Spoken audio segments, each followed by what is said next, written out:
ఇప్పుడే కాలరంగా మా ఉమ్మక్కతో ఒక మాట అన్నా, మన జీవితం అంతా పోరాటమేనా అక్క అని అన్నా ఇప్పుడే. ఎందుకో మళ్ళీ అంటే 10 ఏళ్ళ తర్వాత కూడా ఆంధ్ర గురించి ఈ దుస్థితి వస్తుంది, మళ్ళీ మనం మాట్లాడుకోవాల్సి వస్తుందని నేను కలలో కూడా అనుకోలే.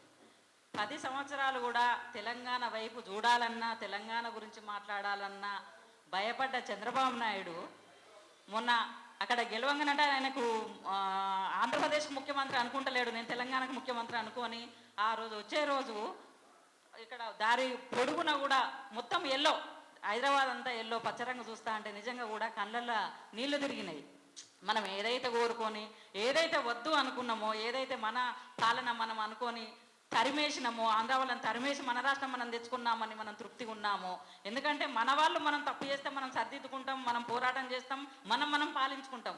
ఏదైతే మనం వద్దు అనుకున్నామో మళ్ళీ వాళ్ళే వచ్చి ఈరోజు విభజన చట్టం అనే ఒక మీద పదం మాత్రమే, అది లోపల జరిగేదంతా వేరే. ఎందుకంటే ఆయన శిష్యుడు ఉన్నాడు ఇక్కడ, ఎందుకంటే ఆయన కాళ్ళ దగ్గర ఆయన చెప్పినట్టు వినే శిష్యుడు ఉన్నాడు. ఆయన భుజాల మీద ఒక రైఫిల్ పెట్టి, రైఫిల్ రెడ్డి, ఆయన పేరే రైఫిల్ రెడ్డి, తెలంగాణ ఉద్యమంలో ఉద్యమకారుల మీద రైఫిల్ ఎగబెట్టిన ఆ రైఫిల్ రెడ్డి ఇలా తెలంగాణ ముఖ్యమంత్రి అని చెప్పుకోవడానికి మన అందరికీ సిగ్గు అనిపిస్తుంది. మన ఉద్యమకారులకు అందరికీ, ఇక్కడ ఉన్న వాళ్ళంతా ఉద్యమకారులే అందరం. ఎందుకంటే ఇప్పుడు మళ్ళా మనం కూడా ఈరోజు ఏంటంటే ఈ రేవంత్ రెడ్డి ఏదైతే ఉద్యమకారులకు ఏదైతే చేస్తా అన్నాడో ఇప్పటి వరకు ఆ మాట తీయలేదు, తెలంగాణ ఉద్యమకారులను పిలిచి మాట్లాడలేదు. అది పోగా ప్రజలకు ఏదైతే మాయ మాటలు చెప్పి ఏదైతే హామీలు ఇచ్చిండో అవి చేయకపోగా ఓన్లీ చంద్రబాబు నాయుడు మాట మీద ఈరోజు కమ్మ వాళ్ళ మీటింగ్లో మొన్న ఆయన స్పీచ్ చూస్తా అంటే నేను అట్లనే బిత్తరపోయినా. ఆయన ఓన్లీ తెలంగాణ ముఖ్యమంత్రి, కమ్మ వాళ్ళకు ముఖ్యమంత్రి, ఇది ఏంటి చంద్రబాబు నాయుడు చెప్పినట్టు ఈ ఇద్దరు గురు శిష్యులు కలిసి తెలంగాణను ఏం చేస్తారు, మనకి ఈ దుస్థితి ఎందుకు అని. ఎందుకంటే ఈరోజు నిజంగా కూడా ఈ సమావేశానికి నేను ఈ ప్రజా సంఘాల రౌండ్ టేబుల్ మీటింగ్స్ అసలు అటెండ్ కాను. అక్క చెప్పంగానే నేను వచ్చిన, ఎందుకంటే మళ్ళీ ఆ దుస్థితి వచ్చింది, మళ్ళీ మనం కొట్లాడాలి, మళ్ళీ మనం ఉద్యమం చేయాలి, మళ్ళీ మనకు ఎంతో పోరాటం ఉన్నది. మీకు అందరికీ పెద్దలందరికీ కూడా చెప్తున్నాము. ఎందుకంటే ఈరోజు అన్ని డిస్టిక్లలో కూడా అన్ని రంగాలకు మనకు అప్పుడప్పుడు చేసి దీన్ని చంద్రబాబు నాయుడిని ఎదుర్కోవాల్సిన అవసరం ఇప్పుడు చాలా ఉన్నది. ఉద్యమ రోజులు మళ్ళీ ఉద్యమ రోజులు గుర్తొస్తున్నాయి ఈరోజు.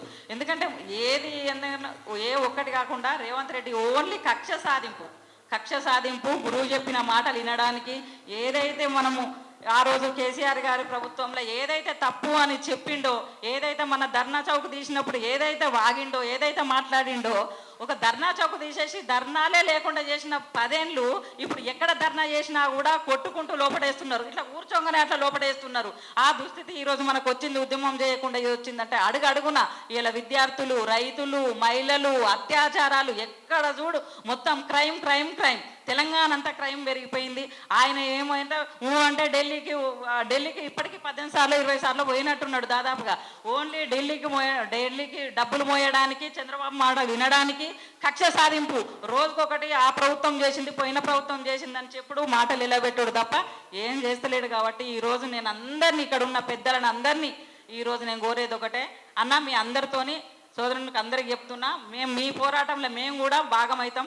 ఎందుకంటే మేము తెలంగాణ ఉద్యమంలో కూడా మేము అక్కతో సహా తులవమ్మక్కతో తోడుగా నేను అప్పుడు ఉంటే నేను ఇప్పుడు కూడా మీ అందరితో ఉంటా.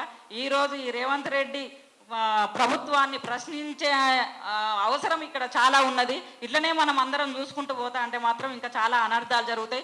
ఈరోజు మనం తెలంగాణలో ఉన్నామా, ఆంధ్రాలో ఉన్నామా, ఎక్కడున్నామా అనేది అర్థమైతలేదు. ఇక్కడ తెలంగాణ అనేది తెచ్చుకున్న సంతోషం ఈ 10 ఏళ్ళు అనేది ఎక్కడ మాయమైంది అర్థమైతలేదు. కాబట్టి అందరం కలిసికట్టుగా ఉద్యమం చేస్తాం. ఈ ఉద్యమంలో మాతో పాటుగా చాలామంది ఉద్యమకారులు, మా మహిళా మనులు కూడా మీతో పాటుగా అందరు నడిచి వస్తారని కోరుకుంటున్నా.